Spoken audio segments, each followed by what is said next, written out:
gosh, is it me or is school about to start soon? The school, when school start?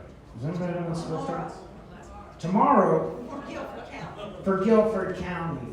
Gosh, I didn't know it was tomorrow. That soon? That's crazy. It just seems like summer just started, right? Golly, it's already over. It's August.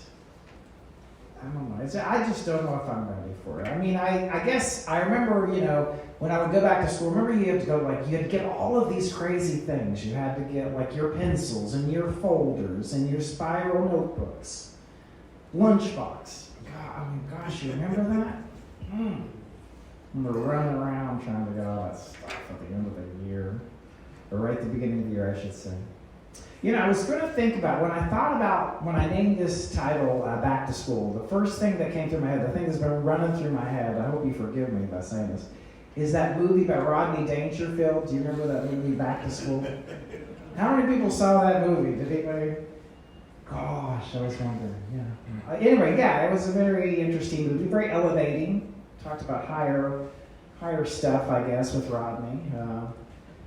I was going to talk about Triple Lindy and things, but I'm not going to do that.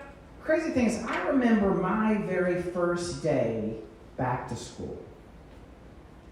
I remember that very day. I can remember it so clearly, the day I went back to school. But before I talk about that day, I've got to talk about the day before that, the day that I first went to school. Right? The first day I went to school, when I was in kindergarten, I went to the little place. It was, I believe, sort of a trailer on the outside of the school. But the teacher there was a woman named Mrs. Payne. Mrs. Payne. But that doesn't really tell you who she was. She was a woman who was my neighbor just down the street. I could literally see her from my house. We would look at her house.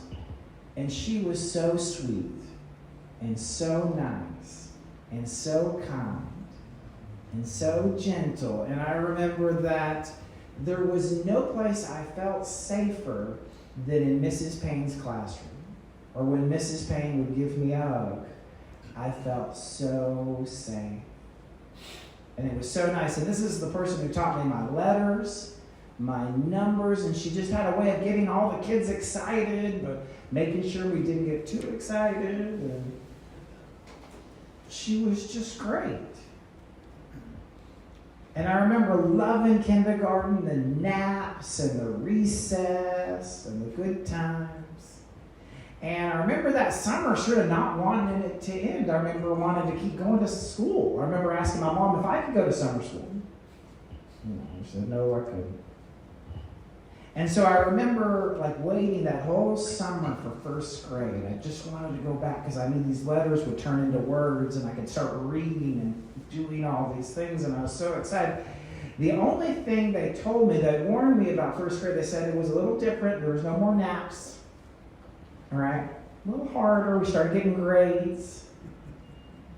But they said the thing you really needed to worry about was one person. A woman named Mrs. Baker. This is my sister told me. She said, first grade is okay, but just you do not want Mrs. Baker.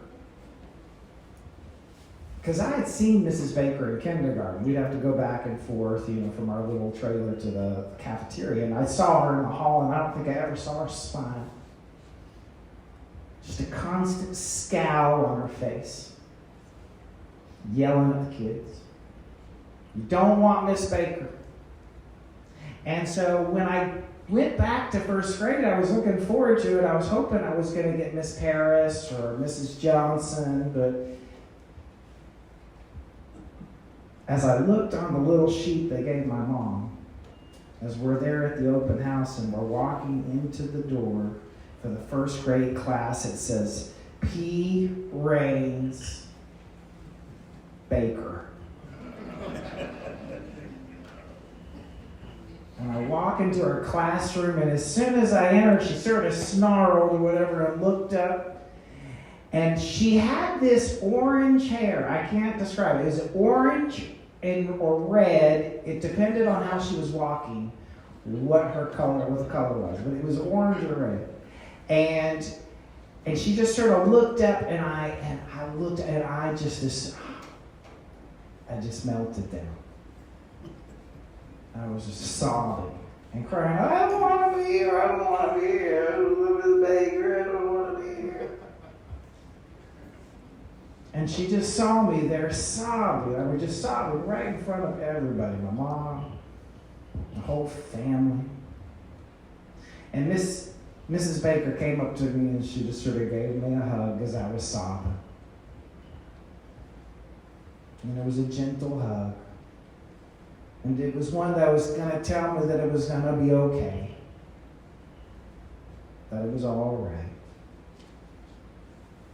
You know, I can't say that Mrs. Baker was my favorite teacher. I don't even know if she would make the top 10.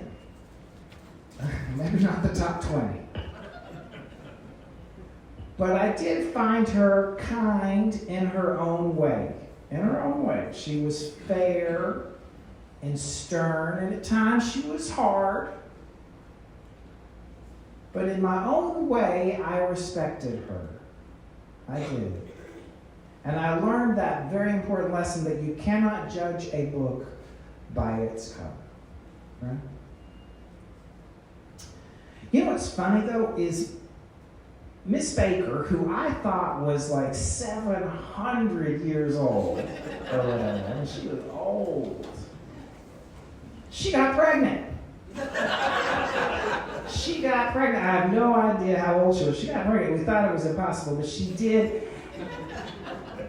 And she left in the middle of the year. I mean, maybe it was in like November or something like that. She left. And she was replaced by a woman named Miss Owens, who was the exact opposite of Mrs. Baker. Where she was young and sweet and fun and laughed and got us laughing, and you know, where Miss Baker, she was very fair. Miss Owens, not so fair, you know. And I was one of her favorites, one of her dear favorites. I could get away with anything. Whoa, that came out right. No, I'll just know that I was loved by her. And you know, the crazy thing is, I sort of realized this later that, you know, really recently, that if I had not gotten Mrs. Baker, I would not have gotten Miss Owens. You know, it's sort of funny how you zig and zag through life and you feel like you're zigging when you should be zagging, but you sort of end up where you need to go. You know, I think about all the teachers in my life and the professors, you know, from, you know, Mrs. Payne, who taught me the letters, to the guy that taught me algebra, Mr. Smith, and all those folks. I always learned something from them. Even the ones I didn't really like. You know, I one time learned in college, there was the most famous professor I ever had was a guy who sort of wrote the Anti-Ballistic Missile Treaty of 1979 or something. And I talked about this one. I was guys, this one, you remember to learn this or something. I learned not to mumble from that guy.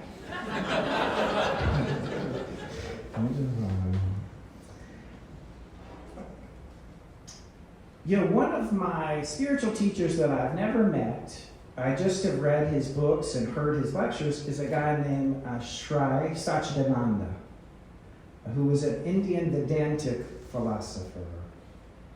And one of his great lessons that I heard from him once in a lecture he gave is that he said, all of the world is your university. All of this world is your university, and each and every person, everything is your professor, is your teacher. There is only one student, and that is you. And all of the world is your university. And it was so interesting. He said this during the Vietnam War, and he thought it was so interesting. He would be going around lecturing on these campuses that the kids were burning down. They're burning down the buildings to protest the war. And he said, this is what you do to your university. And it sort of reminds me in our own lives how we sometimes do that. We burn our own university, our own lives down. When I was trying to think of how to do this message, it's hard because I was looking for a scripture that had school in it, the word school. And it's hard to find. There are not many in there. And that's the reason why I gave you the scriptures for you to read. There's no school in either one of them. In fact, when you look at the scriptures, there's only one time school is ever mentioned. Once. You think in a 3,000-page book with thousands of authors, they would mention school. Only one time the word school is mentioned, and it's in Acts. Acts chapter 19, and it's verse 9. And to explain a little bit about it, I'm going to talk first about Paul. The guy Saul becomes Paul and everything. He's the guy who mentions it, or is part of it. Now, when Paul, we know who he is, right? When Paul would go around to a city, the first thing he would do, he was sort of a wandering guy, Saul from Tarsus, but Paul from everywhere, right? When Paul would first get into a city, the first thing he'd do is get a job. Now, Paul was a tanner. I'll say tanner. They call him tent maker, but his real profession was tanner. He worked with leather goods, he could do things like that. And so if we were going to call him, we'd call him Paul Tanner, if he was named that. Just like Jesus was not a carpenter, as we would think of that term, but more of a woodworker. Somebody who could make you a table or a chair or fix your yoke. A little bit different. So the first thing Paul would do is he would get himself a job working somewhere, and he's working during the day. And then in the afternoon, the second thing he would do is he would go to the synagogue, the local synagogue. Now, a synagogue it's called a synagogue. It means assembly or meeting place. And at the time of Paul and even Jesus, it was more or less a Jewish cultural center, where if you were Jewish in the world and you weren't necessarily in Jerusalem, if you wanted to sort of feel even more Jewish, you would go to the synagogue.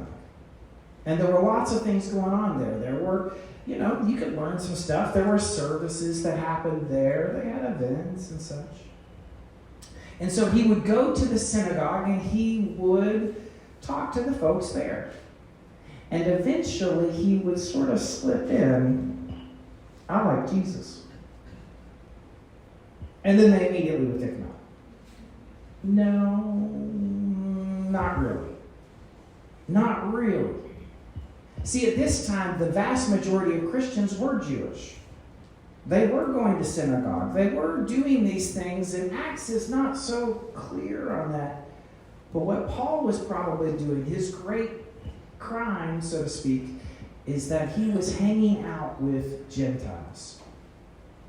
He's eating with them, shaking their hands, worshiping, maybe hanging out. He's bringing them to synagogue. And none of these things were just too much, but they're all together. It's just too much. And so Paul, wherever he was, he would go to these synagogues. He'd hang out there for a few weeks. And in Ephesus, it was for 3 months. And then they would ask him to leave and take all the folks he brought with him. Now, normally he would go to a house, a wealthy Jewish Christian person's house, who would have a big enough house he could continue to teach people. But in Ephesus, he was able to rent or somehow was given a room. And that room was in the school of Tyrannus. Anybody ever heard of the school of Tyrannosaurus Rex? That'd be great. Now, the school of Tyrannus. And who was Tyrannus? We don't know. We don't know if he was a teacher, or if they just named the school after him, whether he's the one who gave the money for the school. It was just his school. We don't know. But there he was, and in one of the earliest documents that we have of Acts, where we get this, it's written in the margins. It's so amazing. One of the earliest ones is written in the margins. Paul would teach from 11 a.m. to 4 p.m. when the students were gone, when they had gone home or for siesta or for lunch. And that's where you would be able to find him, right there. And it makes you wonder a little bit, what kind of teacher Paul would be. I mean, what would it be like to be a student of Paul's? I mean, would he be fair? Would he be? Would he be full of grace? I would hope. Would he be easy? Jesus, from what we know, Yeshua, he never went to school. Sort of like, I don't know, Abraham Lincoln never spent a day in school. I think actually he maybe spent a couple of days. But Jesus never did. He never rode the big cheese, if you know what that is. Never had a locker. Now there is some idea that Jesus could almost very likely read and possibly write. But when Yeshua or Jesus went to learn, he would have gone to the synagogue. And even though, like we talked about earlier, the synagogue was not a real proper school, even though if you were to follow Hasidic Judaism, the name for synagogue is shul, which is Yiddish for school. But in general, it wasn't. It was a place that you just went for a lot of different things, but you could find somebody there who would be a rabbi, a teacher. Like, for example, Paul's rabbi or teacher was a guy named Gamaliel, the elder, who was there. And I'm sure I mispronounced that a little bit. Because, see, there, even though he was in Jerusalem, but for the most part, education was not associated with synagogues as much as it is a rabbi or a teacher.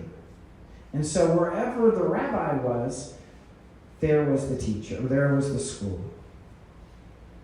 And so, here's what I would say. Almost every person outside of Jesus' inner circle or his family would have called him rabbi or teacher. And if you see elements of this in the scripture, if you say, where do you find it? It's all over the place. Like at least a dozen times he's referred to as rabbi in the scriptures. And it's rabbi this and rabbi that and all, But a great example is right there in John chapter 1, where he gets his first disciples, Andrew and the disciple whom Jesus loves. And the first thing they say to him, they're leaving John the Baptist. And they say, Rabbi, where are you going? And does Jesus respond, don't call me Rabbi? No. He says, come and see. Or come and learn.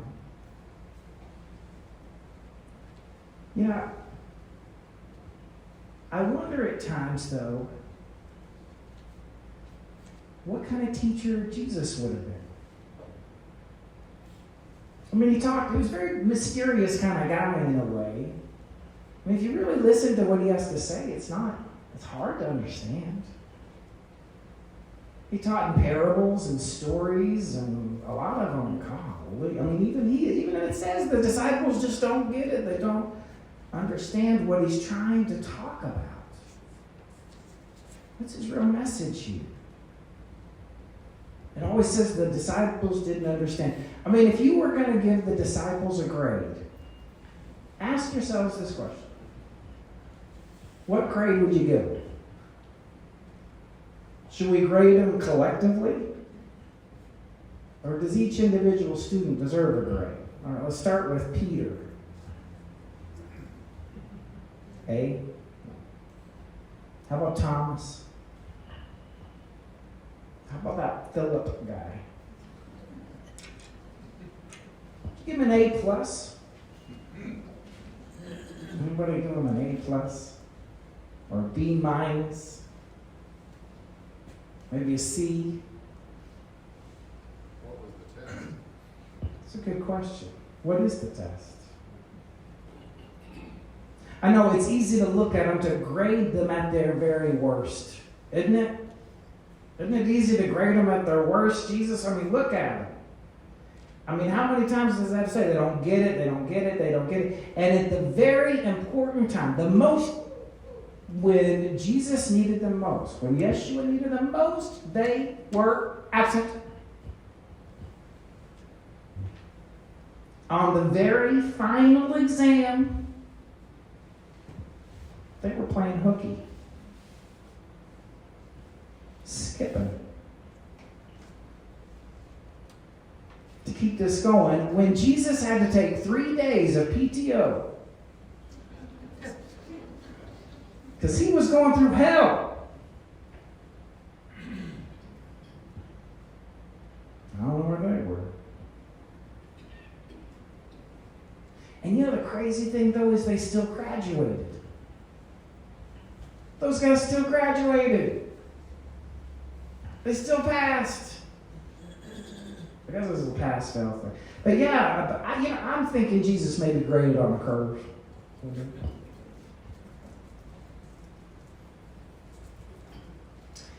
Yeah, think about all the teachers of my life, all those teachers of my life, and what I learned from them.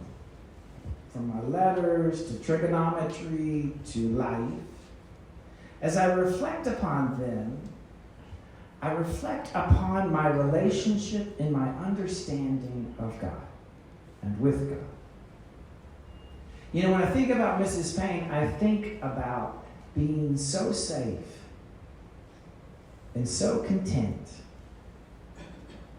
I think about Miss Baker and I think, gosh, it's nice to have something for forgiving.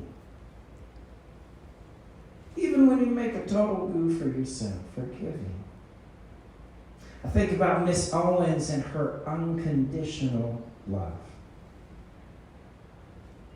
I think about all of those teachers and how I think about my own understanding of God is always growing and evolving and changing.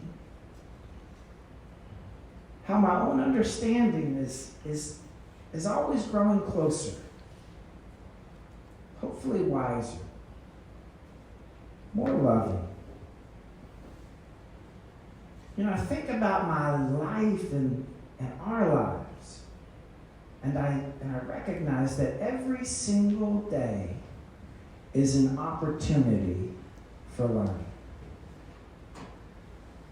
Every day a moment to go back to school.